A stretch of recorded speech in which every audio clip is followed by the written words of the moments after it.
Hello there, and welcome to a new episode of the Star Wars Universe Podcast, a podcast where we focus on you, the fans' interactions in Star Wars.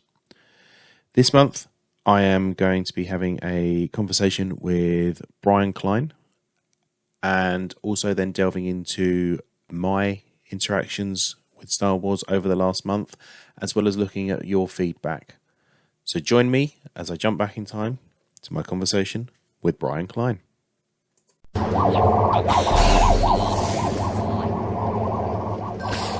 And with me this month is very good friends and my own very personal Wikipedia, Brian Klein. Hi, Brian. How are you? I'm doing great. How are you today? I'm good. I would like to extend a very warm and welcome hello there, General Kenobi. If you listen to our other podcast that we do together, we talk about it all the time. It's Pavlovian. Absolutely, it is Pavlovian. And if you don't listen to the Spark Jedi Council, the Sacred Jedi Text episodes over at Source Pages, go do it. We have a good time. We've just covered Bane, Book 1, Path of Destruction, with the other two soon to come. And there's various other Star Wars stuff you cover, as well as Marvel and DC and whatever else takes your fancy. You've done the Silmarillion, haven't you, on Lord of the Rings, well as Dune. Well, we did the Einarlindale, not the Silmarillion. It's just the first part of it, because that is what it basically started as. We do some stuff with DC. We do some random things too, like we covered the Long Live the Pumpkin Queen, which is the sequel to The Nightmare Before Christmas in novel form. But we do have two offshoot shows now, like James mentioned, the Sacred Jedi Text, where we basically focus on just Star Wars novels and stuff. And then also we just decided Timey-Wimey Talk. It's a Doctor Who Sparkcast. Yeah, it kind of leads into my sort of first question. But when did you first sort of get into Star Wars? What was your experience? What was it that got you into Star Wars? Well, it was my older brother in the summer of 77. I was born in November 73. He was born in February of 71. So that summer, it was out, and I played Star Wars with my brother. One of us would have a black wiffle ball bat and be Darth Vader, and one of us would have a yellow wiffle ball bat and we'd be Luke Skywalker. And we would all I would do is, I had no reference points of it, because at that time, that summer, I hadn't seen the movie yet, and there was no promotional stuff. I remember one of the first things I got, somehow, I know my friend Jimmy Mack, the first thing he got was a Tusken Raider baseball card in Wonder Bread. I don't think I had that. I remember getting a t-shirt for my birthday in November, and then also going to the theaters. This was November of 77, so this is 5 months later, and still waiting for what seemed like, my dad's like, we were outside for 2 hours in line, and they would just move people, because all 6 screens at that time were showing Star Wars still. This was just a constant it was carousel. Just like you would go in, you'd sit there and wait, and then they would like, okay, the next 200 people come in, and they would sit you. I remember thinking it was weird. They would sit you just like, you would sit where you wanted. You would just go row by row by row by row. Start at the front, next row, next row. So that way there's like, they fed everyone in, watch the movie, get out, go back if you want to do it again, lather, rinse, repeat. But I remember being done with that for the first time and going like, I had a thought in my head what the movie was going to be like because of my brother, and it was even so much more. And then that following Christmas, I got the early bird certificate. For the people, your listeners probably know, that is like Kenner couldn't keep up with the demand, because at that time there was no merchandising really for movies or TV shows at all. No. And everything was based off of, it was easier for them with the 3 3/4 inch, because a lot of stuff was 6 inch or 8 inch, like the Migos, and then the G.I. Joes were 12. It's all out there. Actually, it's a really good thing on Netflix, the Toys That Made Us, watch I love that series. The Star Wars one. Just thinking of that series as you were saying that, of like, I'm thinking back to that episode of that series. So yeah, the Toys That Made Us, it's on UK Netflix as well. Yeah, so the first thing, that was the first official thing I think I got, was the early bird certificate, which was, we don't have toys for you right now, but come the spring, you will have the toys. And then my younger brother was born in June of 78. And for every day my mom was in the hospital with him, my brother and I got Star Wars figures. And she was in there for 2 weeks. So we each got the original 12. Both of us have it. I have them at home. They're not carded, so they're not worth as much, but I've got final Cape Jawas and just the double extending, I've got all of that stuff. The blue Snaggletooth, because when my dad is a record collector, and I think we've talked about it, he's got anywhere between 40 and 45,000 12-inch vinyl albums at the house. And so the collecting thing has been in my blood. So we would get so much Star Wars stuff, the toys. I have like boxes upon boxes of the loose figures. And I did I ever tell you the story about McDade's when the Power of the Force line was ending in 86 or 85? And basically so. Everything was being clearanced. The Ewok stuff and the droid stuff and the Power of the Force with the coins, figures, we were getting them. We actually had to go twice. We had to wait outside because it was like 20 minutes from my house. We bought so much stuff, we couldn't fit it all in the car. Jabba the Hutt play sets for like $2, which I sold on eBay years later for like $100, and Wampas and all these carded figures, A-Wing thing, which I remember getting it was like $25. And at one point this thing was like $400 because no one bought any of these things. These were the end of the lines. And so I still have all this stuff at home that once I get the new place here in Sterling, I'll set up my collection room is going to have I'm going to have like the whole basement or something like that. Liz isn't listening, but it's going to be, I've got so much collectibles because I've never stopped collecting Star Wars stuff.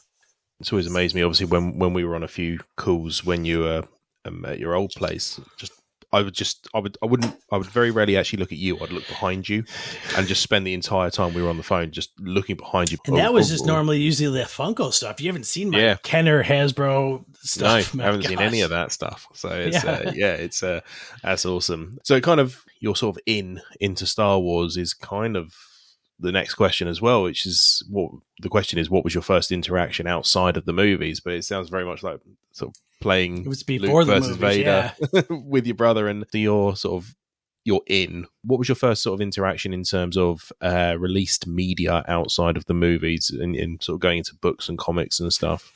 I do remember it was one of the, I had a thing where I sort of taught myself to read when I was like in kindergarten. Like my older brother had known, like everyone in our family had just known how to do. I started talking when I was like 6 months old or something like that. And it was just weird little things that we developed early. So I remember I read Splinters of the Mind's Eye back when I was 5 or 6 years old. And it's not a very heavy novel, but it was basically like they wrote that just in case Alan Dean Foster is if they didn't have a sequel. Because it doesn't have, right now, if you go back and read it, it's like, okay. It's a weird experience because you have to remember that this is pre-Empire and they didn't know if they were going to make Empire, and Empire hadn't been written or even conceived. And so there is no I am your father moment or even inkling of it, which obviously now they sort of, sometimes I feel that the books will sometimes guide the media, and obviously they're bringing stuff in from Legends into canon, so that's obviously an obvious in. I did read the Empire novel before seeing The Empire Strikes Back. They're very guilty of doing that with all of them, aren't they? Yeah. And I didn't read Jedi before it came out, mainly because I remember being like so shook by reading Empire and going like, I spent most of the time, that 3-year gap between Empire and Jedi. And don't forget, I was like 6 to 9 years old. But I remember being like, Vader's lying. No, he's not. No, he's not lying. Vader's lying. No, he's not. Like an internal dialogue. And then I'd have friends that after they finally saw it, be like, okay, what do you think? Do you think Vader was telling him the truth, or do you think Vader was lying? So, you find out later on that he was telling the truth, but 3 years later, Yoda confirms it. It's it's a classic moment, isn't it? It's but they did have the Marvel comics that took place but those things were so wonky. Oh, And yeah. so, It was an interesting time. oh my God. I'll still never forget the one character whose name is Donkey Hote. So if you put it together, it's Don Quixote. Like, okay, I get it. But there are some cool figures. I mean, some cool characters that they have brought in from the old Marvel lines, Jackson, and then also the cyborg bounty hunter who they brought into. I can't think of his name right now. Oh, he was in the Marvel comics, and then they brought him into like the bounty hunter runs that they did a few years ago that tied into the Mandalorian. Yeah, it's like half his face is cyborg, isn't it? It's is it that guy? His name is completely escaping me as well. I've read the first 2 trade paperbacks on that as well. It's really annoying. Valance. That's it. Yep, Ballert Valance. So that sounds like Burt Val. I can't think of the name of that comedian who. Something Valance, who ends up, I didn't realize was like one of the writers for the holiday special. And it was just like the guys that you would see on like Hollywood Squares and all the variety things. Like a lot of them actually had a lot to do with the variety.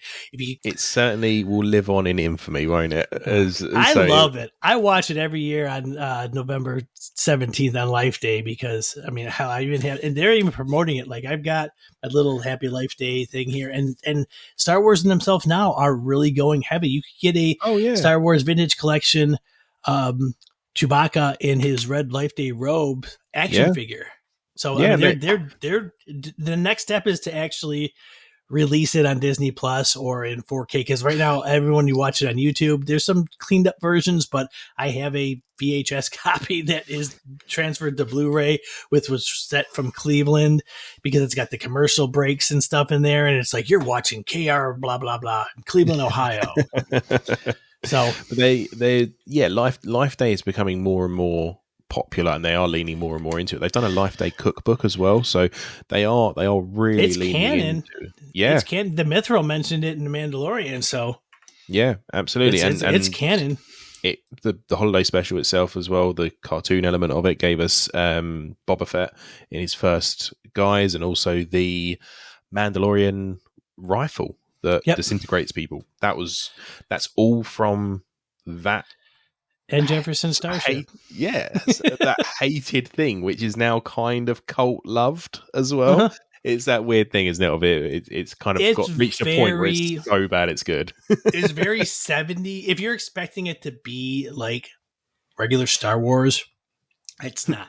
It's not. I loved like the Carol Burnett type shows that have the Harvey Korman, and you've got just a lot of B. Arthur's in it, and her character is very much canonized too. So it's got a lot of great stuff in it. The dialogue in it and the premise of it, it's really wonky, and there's like not very much human speaking for the first 45 minutes. It's a lot of Wookiee grunting. So obviously, speaking of Boba Fett, Chewbacca, two characters who are widely regarded as big fan favorites. Do you have a favorite character? And if you do, why? I could sit there and be like, well, my favorite character is, and name some random guy from the expanded universe.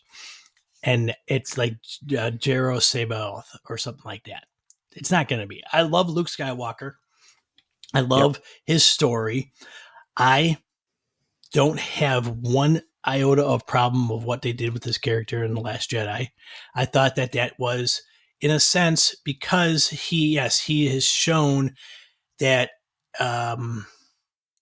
he didn't give up with his dad, but with this, it was just sort of like, what are you going to do? I mean, I think at the point that they even showed it was like everything he seemed to do, it was just going wrong. So he's just sort of like, I'm not going to cause any more problems.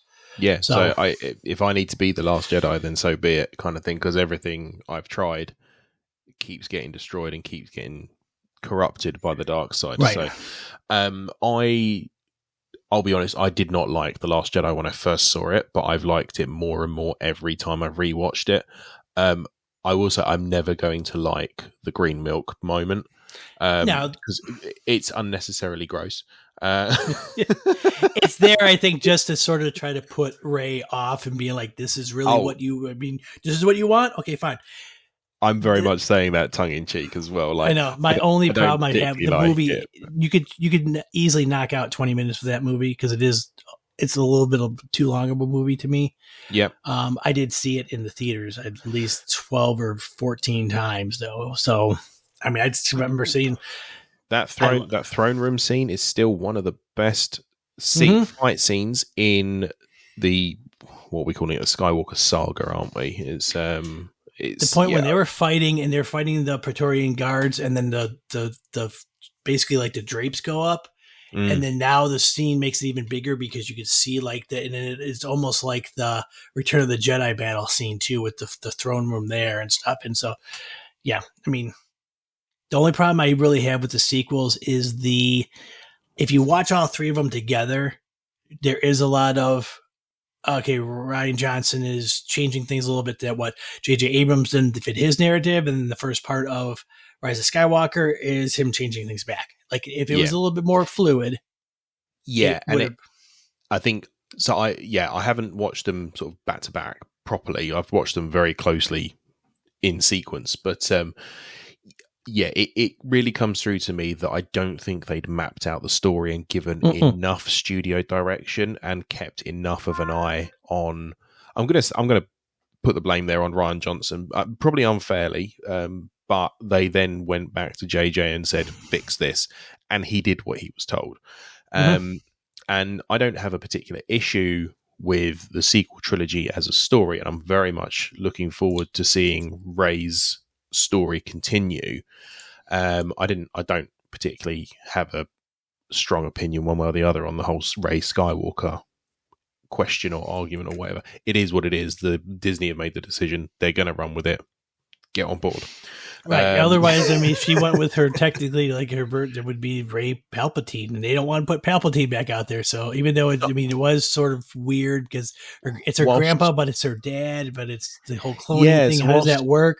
Whilst I saw a very good point on this recently in a conversation on Twitter where they were actually saying that her dad, Sheev's clone, actually cast off his surname. So she is technically Rey Nobody, and so she's just claimed the closest thing she has to her family as her family name. And I can completely get on board with that headcanon. That makes perfect sense to me. I'm perfectly happy to run with that. Okay, you know how like earlier when I said that I stopped listening to like that Doctor Who podcast because they bashed on the prequels. When people use the name Sheev, it literally makes my, because I mean I understand where James Lucena was going with when he did that, but it's like that is like I think that's like one of the dumbest names. Like it's not even because the whole part of the Darth Plagueis in that book, because it is a lot about Palpatine, was the fact that you didn't know, like you don't know Count Dooku's first name. His first name is not Count; that's his title. No, you know? Absolutely. And so Palpatine was always Palpatine, and Sheev sort of like did. That's why anything further, like I don't think they didn't mention Sheev Palpatine at all in Rise of Skywalker, because there was just sort of just like. No, it's the Emperor. Yeah, so I've heard it. I was thinking I've heard it very recently. What have I heard it in? And I've been listening to Catalyst, and it's mentioned in there. They refer to him as Sheev, which is probably why it's in my brain as not. Yeah, so because it's not like you have to differentiate between that and another Palpatine. It's just he's Big Papa Palps, and that's it. So Big Papa Palps or MP Palps, as I like to often refer to him as in my household. I just always go with that scene in Robot Chicken when he answers the phone. He's like, "Go for Papa Palpatine." It's a classic. What the hell is an aluminum Falcon? Speaking of the Falcon, do you have a favorite ship? I would actually probably like is the Super Stardust Destroyer is just like one of the coolest looking thing. Same with the Rebel Blockade Runner, that like fist looking thing at the end, like the way it's set. I fell in love more, and they never put it out anywhere. In Rogue One, the Hammerhead.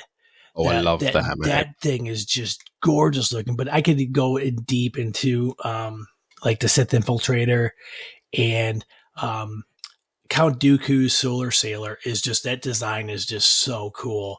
Yeah. It's not feasible to make it into any kind of like action figure thing because of how, I mean, that, that like whatever thin material that would be, which would be the sail, would just be destroyed or, I'm so glad because I thought it was cool in the prequels in episode 1, especially the Naboo, the N1 starfighter. Now that, Din, the Mandalorian, has one. Yep. The Razor Crest was cool. He can still use that because the Razor Crest is the name of the ship. It's not the name of the Brandis ship. It's like the YT 1300 Carillion is that ship. It's not the Millennium Falcon. The Razor Crest wasn't the name of it. The funny thing was though that day that the Razor Crest got funded on HasLab, like 2 days later was the episode of The Mandalorian that it got blown up. Like I remember watching it going, did I just really spend $350 on this thing that isn't even like going to be around by the time I get it? And but us the Star Wars fans, Yeah, absolutely. It's there. It's encased in the canon now forever because it's part of a live action thing. You're still safe. You're still safe with it. Oh yeah. There's a multitude of great ships and vehicles and everything else. I think the Solar Sail Starfighter, God, that's a mouthful to say, that would be really, really cool as one of those mission fleets. No, like a resin, use it as a resin model sort of. Oh, okay. Sort of thing. Because that way it's more plastic and the resin and it would be solid. Yeah, and it would have to be open. It would be like a display piece, but you don't play with it. No, it would have to be like a display model. But I think that would be a really cool way of displaying it. And I don't know if you remember the line. You probably do, and you've probably completed it. The Star Wars Unleashed, where they had the action shots. Oh, people. Those were those things at the time, they were so inexpensive and they were just so cool. Like Han running up the Millennium Falcon ramp and General Grievous and Palpatine with the lightning and stuff like that. Yeah, they had a lot of cool. I had a few of them, and I had the Anakin Obi-Wan duel on Mustafar with the lava coming around them and stuff on the platform. That was so cool. And the one I always wanted but could never find was the Luke Skywalker one with the sort of the big green swish of the blade. Yes. And he had, I think he had the black shirt that was open to reveal the white part of that. Those were great, the Unleashed line, because it scratched the itch that I vowed never to get into collecting the Sideshow Hot Toys $500 bus and stuff. And to this day, I only own a Darth Malgus one that came free with the Old Republic box set thing I got from Kmart for it was normally $300. I got it for $30. Perfect. And so it's a Darth Malgus that's like 10 inches tall, and it's cool. I mean, Darth Malgus is just a wicked action figure to begin with. So such a cool design. I wish they would do more stuff for canonized, because the one guy who I've always loved, and we talked about him already, and I want to know so much more of his backstory, is Revan. Is that guy is so... I am still kind of convinced in my head canon, because the first time I saw Kylo Ren's mask, I look and I go, that kind of looks like Darth Revan's a bit. And I could see them almost doing like the whole Verse thing from Captain Marvel, where it was part of the name, because Ren is just Revan with the V and the A missing. And so they might have looked at a text or something and been like, okay, we're following the studies and the teachings of this Ren guy, when it's actually Revan, who, now that we learned that, Darth Bane followed a lot of his. Darth Revan has a lot more, or even Revan himself has a lot more influence over the current state of the GFFA than we probably think. Absolutely, he does, and that really came to light in the Sacred Jedi Text episode we did on the Revan novel. Go listen to it, everyone. That's one of my if it's not my number one, it's definitely top 3 Star Wars novel of all time.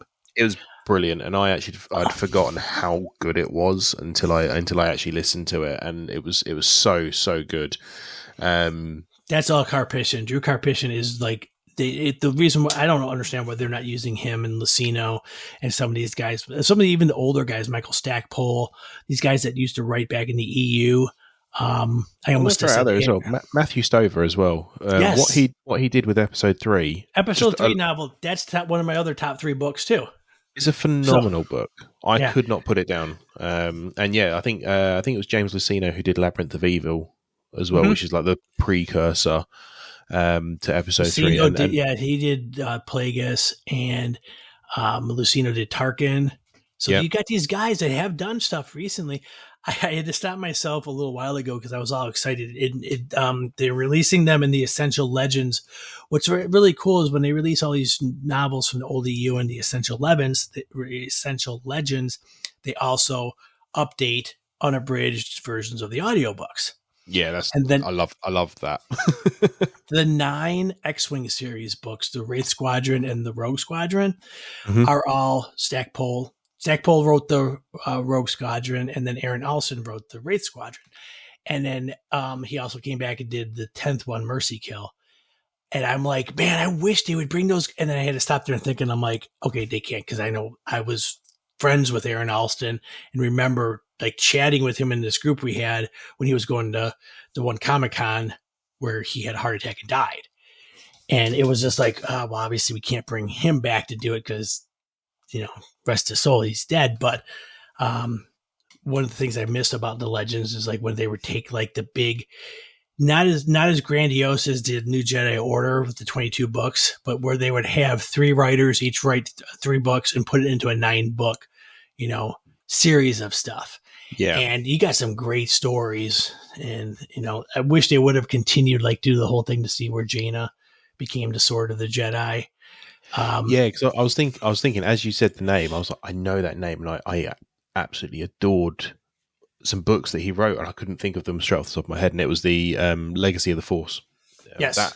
That's the first, because I kind of missed the New Jedi Order a little bit. I've gone back and read it since, but I didn't have that sort of in the moment as it was coming out, waiting for the next book, and it was just boom, boom, boom. And that was the one that was Karen. That was Force. Karen Travis, Aaron Allston, and Mike or Tim or the anchor was Troy. Was it Troy Denning? Troy Denning did 369. Yeah, because I always remember that series was whenever they focused on Karen Travis's stuff, it just all shifted to the Mandalorian.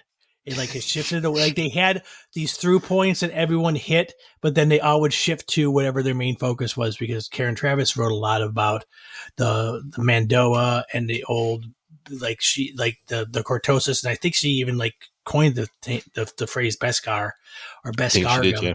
So a lot of the stuff there is, but that was also the next trilogy of trilogies they did. They were sort of like, okay, keep the focus to was it not Dark Nest? No, Dark Nest was just 3 books.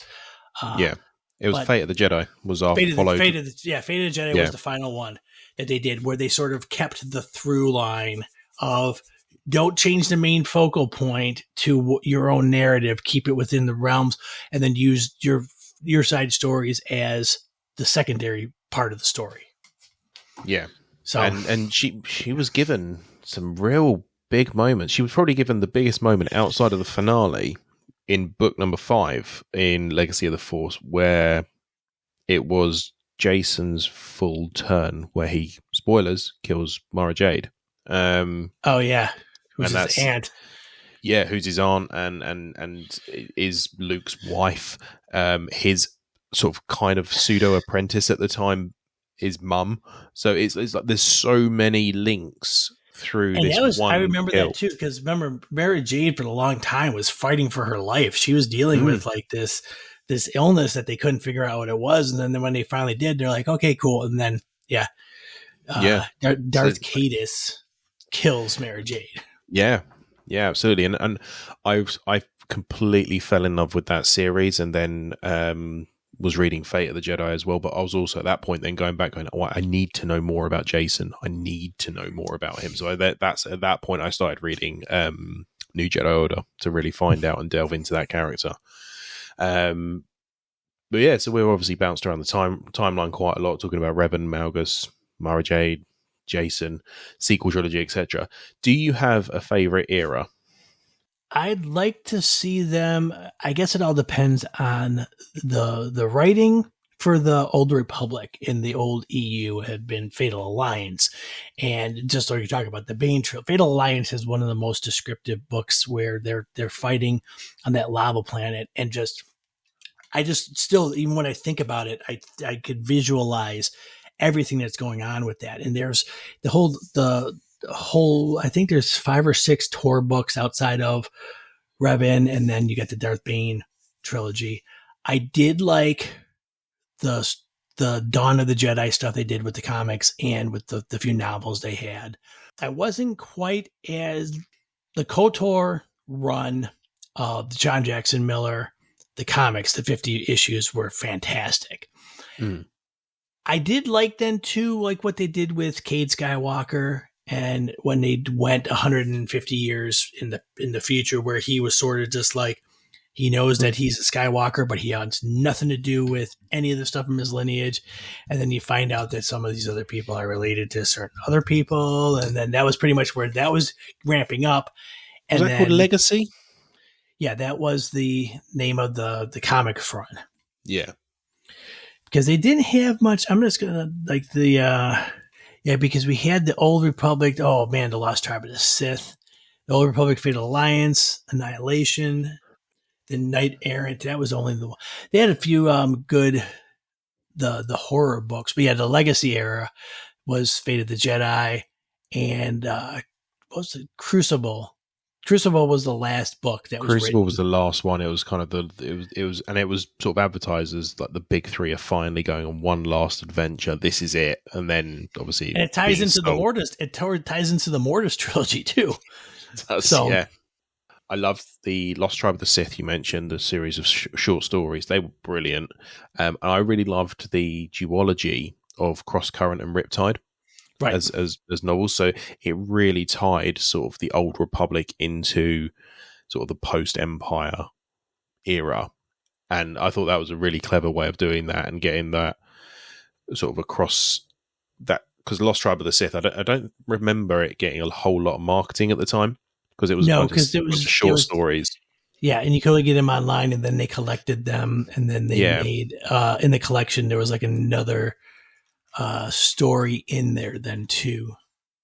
Yeah, and so it kind of brought that to the attention of Star Wars fans of the Luke Skywalker era, and you tickle that itch in people's brains, especially fans of something, and we're going to go on a deep dive as to what the rest of this stuff means and who are these people, who are this Lost Tribe of the Sith of which you speak, sort of thing. And so we then dive into that.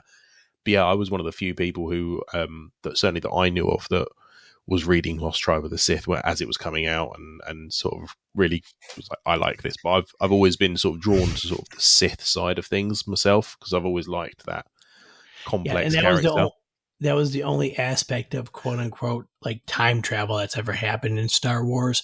Yeah. Because of the fact that they were in that time eddy and they were lost because it's almost like the Star Trek 2008 thing where the time just really slowed down for them. And so then when they finally emerged from it, it's like, oh, it's 4,000 years later or whatever it was.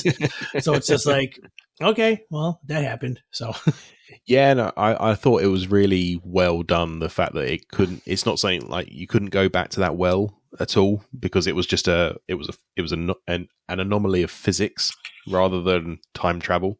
But yeah, I liked the way they covered that off as well.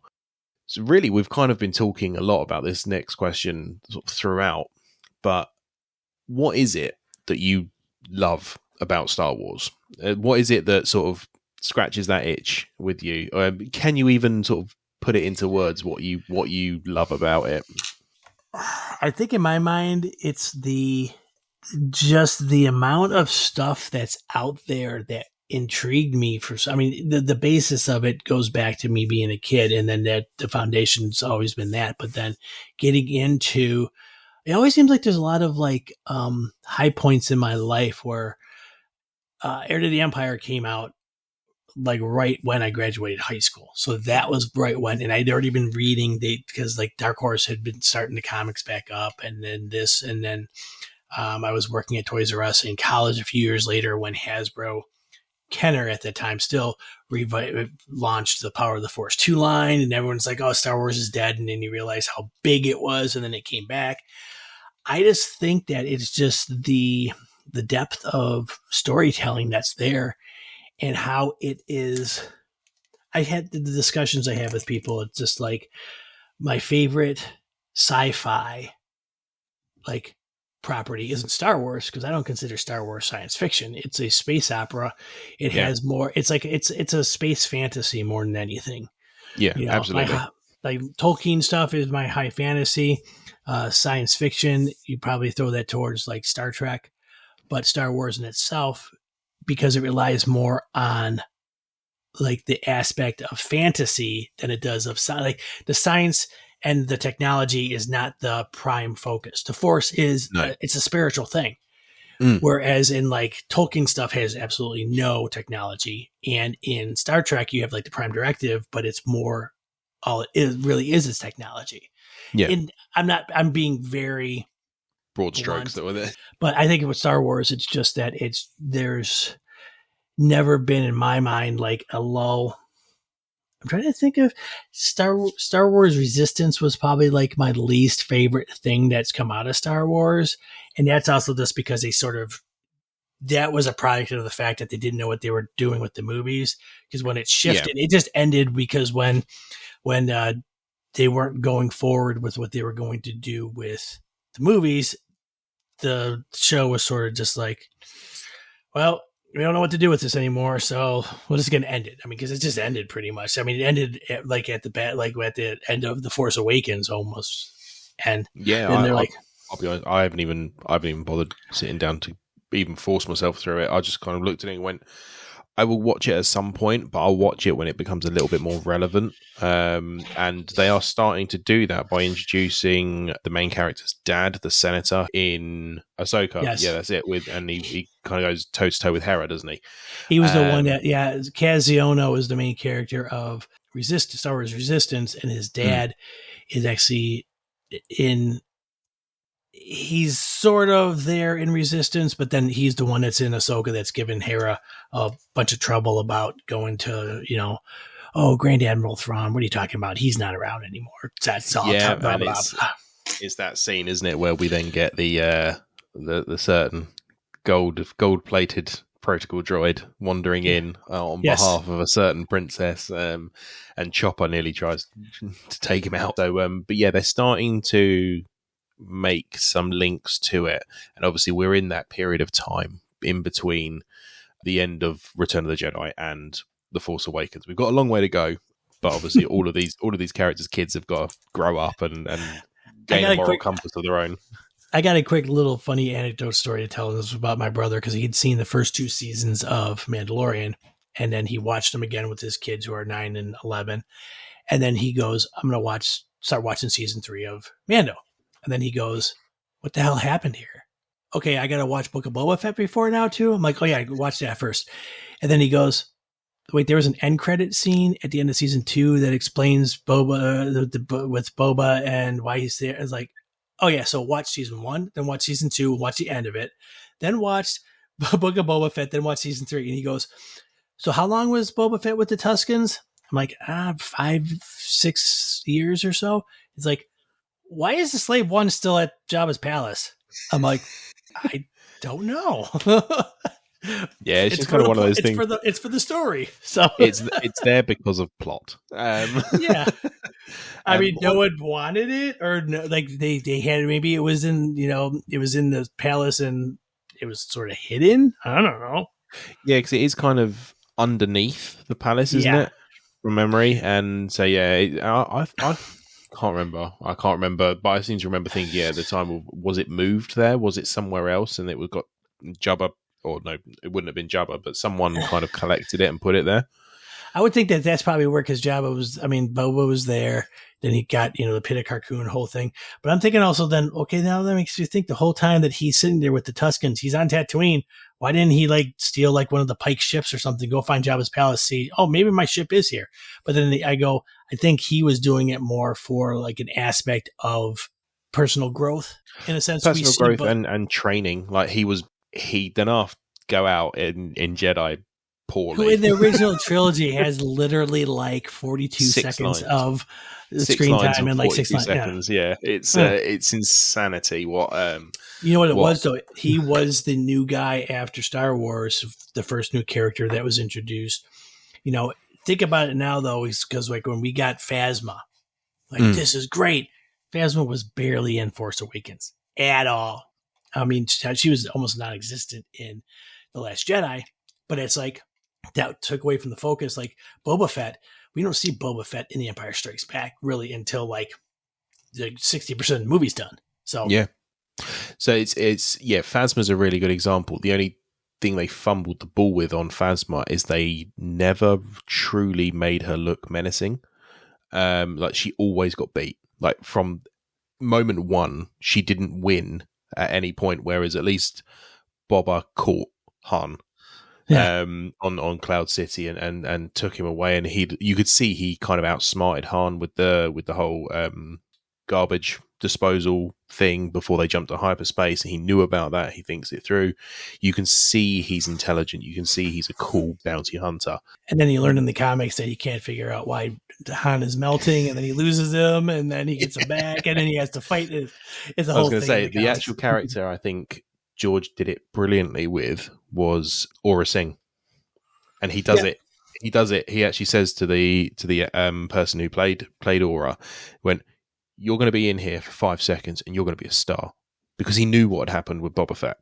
And he's like, yeah, she's just there on Tatooine watching the pod race, and everyone's like, who is this? And he's just, yeah. George is like, cool comes character. Back then. She comes back in the Clone Wars and has some scenes there, and then ends up being like, you know, Boba's like mentor type thing, and along with Bosk. So it's I love the fact that they've tied that all together in the Clone Wars. Last question is what have you done in the last month in Star Wars? How have you interacted with Star Wars in the last month or so? Well, I am currently listening, reading, doing everything in Phase 2 of the High Republic for our retrospective coverage of it. The main thing I've been doing is, for Christmas, I got myself a Nintendo Switch, and they have a 7-game thing on there that has both KOTOR games, Episode 1 Racer, Republic Commando. It's got Force Unleashed, and then it's got both of the Jedi Knights 1 and 2 on there. And I've just been playing the hell out of those games on the Switch because I actually kept my old Xbox 360 so I could play the KOTOR games, which were only on Xbox. Yeah. And now it's just like, I hope that they would do like the Final Fantasy thing with some of these old games and like remaster them and make them more for the PS5, which you guys can't see this, but I've got my Jedi Survivor PS5 game here. Awesome. I have to just grab my PS5 from back in my parents' house to bring it here because I haven't done that yet. So, but no, the rest of the stuff too is just like the collecting, and which is a nonstop thing. So it's not just like the past 30 days. It's constant. I think I got 14 vintage or retro collection carded figures, 8 of the Black Series, and probably 8 to 10 different Funko Pops that are in the basement here, ready to go to my collecting room in my parents' house.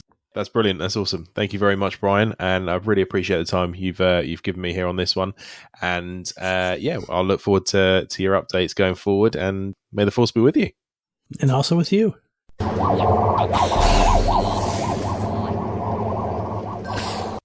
Thank you again to Brian for that interview. I had a lot of fun doing that, and hopefully we'll be able to welcome you back on the cast in the not too distant future. Looking at what I've done in the last month in Star Wars, I have rewatched the Mortis arc on the Clone Wars and thoroughly enjoyed it. If you like the spiritual side of Star Wars, then the Mortis arc in Season 3 of the Clone Wars is absolutely fantastic and adds so much lore and world building to Star Wars, and has obviously been brought into the finale of Ahsoka, as well as Rebels as well, with the World Between Worlds. All of that is explored further in Ahsoka, and I'm very much looking forward to seeing where that goes. In terms of gaming, I have continued my playthrough of Fallen Order. I've gone back to Zepho and fought Trilla, and I've gone just beyond that.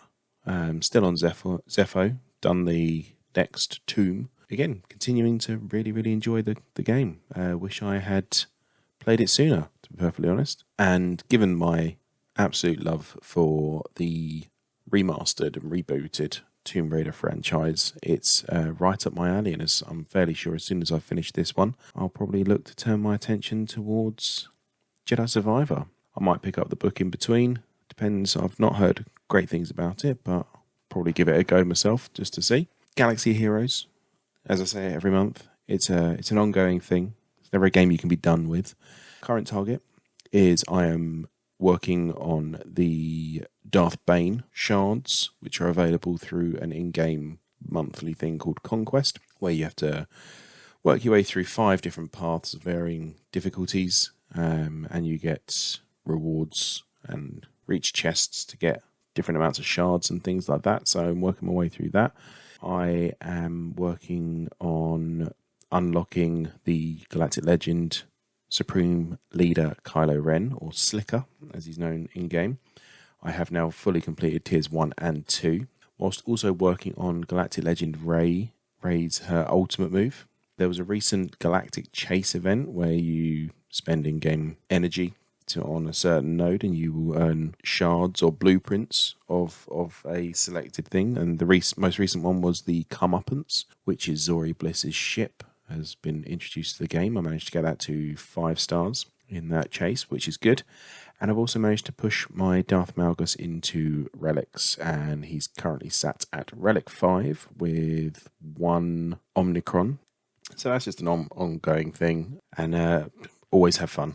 And I've really enjoyed doing this conquest with regards to the ability to unlock a really well-loved character of mine in Darth Bane. Not overly happy with how he looks. They've gone for the Clone Wars version of him rather than the trilogy of books by Drew Capitian version of him. But he's a very, very good character, and I'm very much looking forward to unlocking him and having to play with him. Audiobook-wise, I've listened to Catalyst, the prequel to Rogue One, on audiobook, and I would say I've enjoyed it. I tried reading it, found it very, very difficult to actually focus on and read, but audiobook has been a much better listen. It's very heavy on the political. It's quite slow paced. It's not an action-packed book by any stretch of the imagination, but it does give a lot more background and information on Krennic, Galen Erso, Jyn Erso growing up, Tarkin's in it as well, and then the building of the Death Star and Project Stardust and all of that good stuff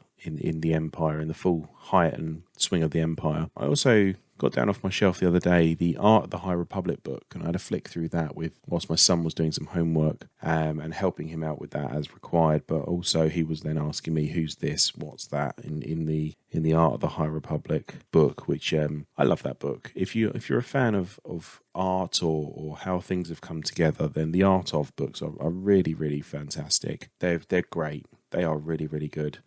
And I also noticed Secrets of the Sith, which I actually hadn't fully read through, and that's an interesting book because it's kind of from Palpatine's point of view.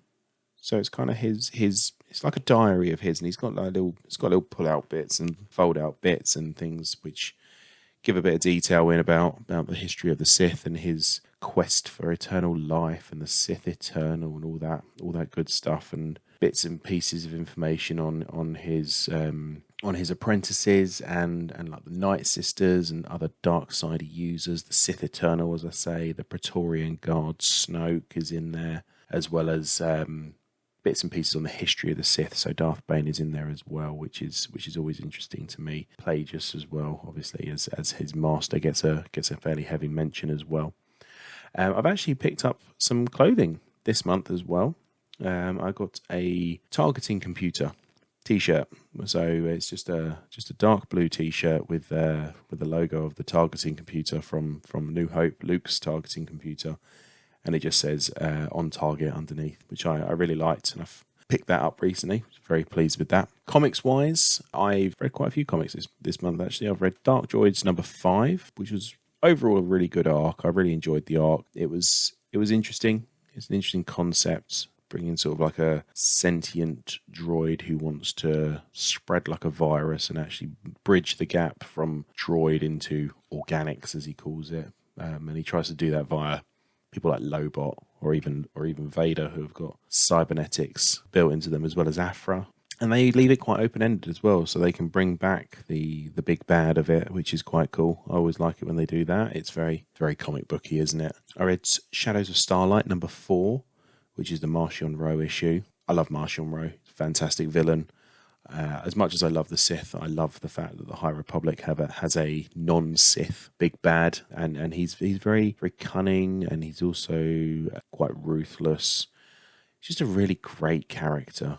Really, really good character. So I'd really recommend anything to do with Marchion Ro and the High Republic, really. I think they've really done quite well on that. I know I've expressed my less than eager thoughts on Phase 2, but overall, thinking back on it, it was a decent phase. It was just maybe not necessarily what I was looking for at that point in time. I've read High Republic number 2, which is from the main run, which is about Keeve Trennis and Lorna D, that issue, and good issue, good continuing storytelling, and it's moving the story along quite nicely. It's good to see Lorna D back in the fold and getting up to mischief as she is wanting to do. And the High Republic issue number 3 as well from the main run, which is my notes here are it's just a good pace with plenty of action in that issue. Yeah, I'm thoroughly enjoying the High Republic Phase 3. It's I always do. Really, really enjoyed Phase 1. I've said that many times before. So if you're a fan of Phase 1, you will like Phase 3, in my opinion. And if you're a fan of Phase 2, there's enough in Phase 3 which draws from what happens in Phase 2 to keep it interesting and to keep it relevant. So I wouldn't say you can necessarily skip it, but you want to read them as they're released. So Phase 1, Phase 2, Phase 3, you want to read them in that order, whereas I've seen some people saying, oh, well, because Phase 2 is set before Phase 1, you want to do that one first, do it in chronological order. I don't think so. I think you need the view of the Jedi and everything that happens in Phase 1, as well as Marchion Ro being introduced as the big bad, to then go back and explore how he gets to where he is. I've really enjoyed it. In terms of toys, I found a deal online. There's an app in the UK. I don't know if it's anywhere else in the world, but certainly here in the UK, called Vinted, which is very much a second-hand sort of thrifting app, I guess, which you can find all sorts on there. And I got a very good deal, actually. I think I got 4 Funko Pops, all of which were Grogu, but I got all labelled as the child. It's the Season 1 and Season 2 Mandalorian series Grogu figures. So it was the child with a cup, child with a frog, and child in backpack. They are proudly displayed on my Yoda shelf now, and I've had a great time. This month. I will be working with the Spark Jedi Council over at Source Pages to review the High Republic Phase 2, as well as Dark Disciple in the lead up for Bad Batch Season 3, as well as continuing our coverage of the Darth Bane trilogy by Drew Kapish, and our next one being Rule of Two. So quite a lot of reading and preview stuff going on. Prepping. I've never read Dark Disciple, so I'm very much looking forward to that. I do love some Massage Ventress, and Rule of Two is my favourite book in the trilogy, so I'm very much looking forward to revisiting that book and getting to talk to the guys about over at Spark about the High Republic Phase 2, and that's about it for my month in Star Wars. So let's have a look and see what you guys have been up to. I've had contact from a few of you, which has been great.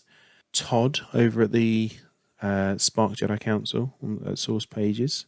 He is currently reading Fate of the Jedi Conviction. He's bought and displayed the complete Ahsoka and Book of Boba Fett retro 3.75-inch figs. And he's also rewatched The Rise of Skywalker. I asked him what he thought of all those things, and he said, I like Fate of the Jedi overall, but some of the Abeloth stuff is kind of hokey. They could have left her out completely and still had a good story to tell with the Lost Tribe of the Sith. I love the retro line more than Vintage Collection because they're easier for me to display. They're also reminiscent of the figures I first had when I was a kid in the late 70s and early 80s. Finally, they're less expensive than the Vintage Collection, and they haven't really done any repaints of old sculptures, which the Vintage Collection does a ton of, apparently. Haley Hobbs, over at the Source Pages, has said, I read Lost Stars for the first time, really liked it, watched the Bad Batch Season 3 trailer, and very excited for that. Received my awesome Padme and Tech Pops. comic side of things, read the first issue of Shadows of Starlight, and I'm reading the comic adaptations of The Mandalorian Season 2 and the Obi-Wan Kenobi show, as they're now becoming available on Marvel Unlimited. So, yes, Marvel Unlimited has a sort of 6-month lead time from actual physical print. So I don't use that. I use Kindle. So I buy them as they come out and just read them digitally that way. So I get to keep up to date on stuff. But really pleased that you're reading the Shadows of Starlight series, and hope you're enjoying it. And I haven't actually read the Mando Seasons 1 or 2, or the Obi-Wan Kenobi adaptations. I might pick them up if they do a deal around May the 4th for the full trade paperback and give them a read through. But from what I've heard over at the guys at Star Wars Splash Page, they're a pretty faithful retelling of the show without any additional stuff. So kind of if you've read it, you've seen it. If you've seen it, you've read it, sort of thing. So that's good. She's also rewatched Empire Strikes Back, which is an absolutely classic film. And that's exactly what I want to hear. I want to hear, like, what are you rewatching? What are you doing over and over and over? Like, that's really what stands out to me as really good piece of media and content or product. Do you keep going back to it? Do you keep looking at it? Do you keep fiddling with it? Do you keep messing around with it, rewatching it, or thinking about it? But Hayley went on to say about Shadows of Starlight, she was surprised with how dark it was. She hasn't really read any of the rest of Phase 3 yet, but is looking forward to getting to it in time. The show comics are fun to just flip through, so yeah, they're very much echoes of what I've heard of if you've seen it, you've read it, and vice versa. Friend of the show, Josh Hoyt, as well, and he said he's collected and built some newer and older Lego Star Wars sets. He's watched the Bad Batch trailer about 20 times. I imagine a lot of you have been adding that to your list of things that you've been doing in the last month. That's certainly something I could add on to mine. I, of course, watched the Bad Batch trailer. Very, very excited for that show to come out, and sad it's the final series, but also have confidence that they're gonna go out with a bang. And obviously the last few seconds of that trailer is very, very exciting for that reveal, for that person, that character to come back. And they have come out and said that they won't be retconning anything that's happened with that character previously, which is very, very interesting on how they're going to do that.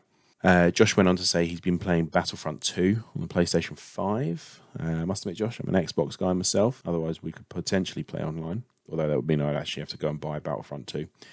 I haven't got around to that one as of yet. I'm not a huge gamer, as obviously evidenced by the fact I'm only just playing through Fallen Order now.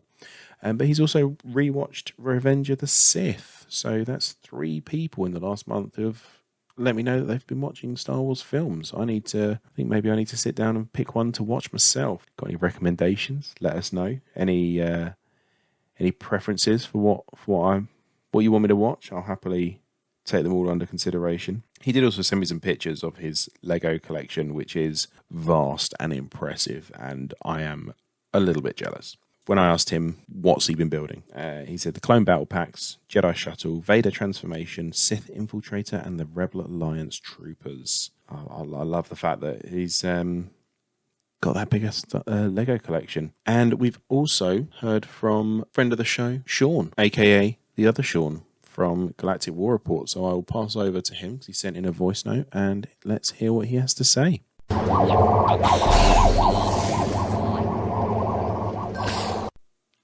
Boshuda, everybody. How are you doing? This is Sean from Galactic War Report and the other Sean on Twitch. I have had a pretty good Star Wars week. I hope you have too. And I've got some good Star Wars stuff on the horizon as well. Really, this week, it's only a couple of things, but they're both pretty satisfying to me. One, I kind of rearranged my Star Wars room that I'm recording in right now.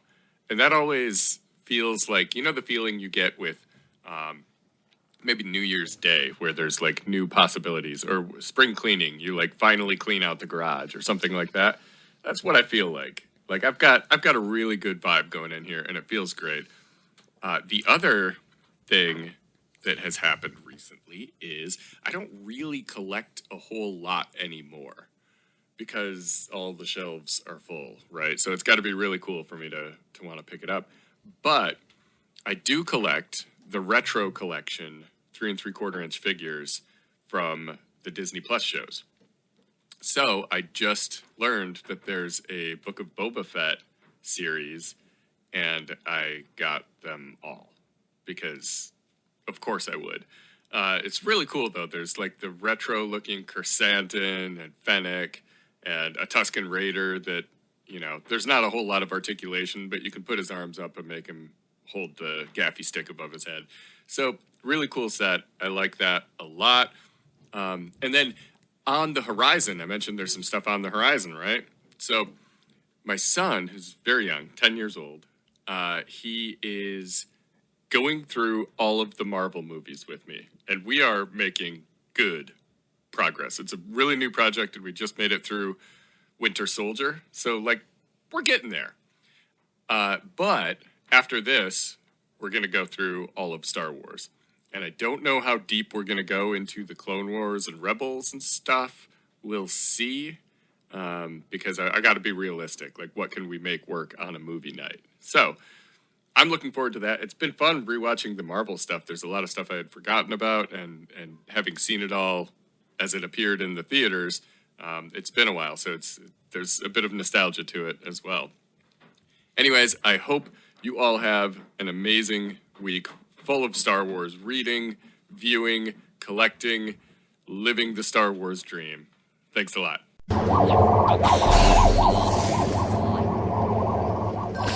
And a big thank you to Sean for that feedback. It's very much appreciated. So that's going to draw our episode this month to a close.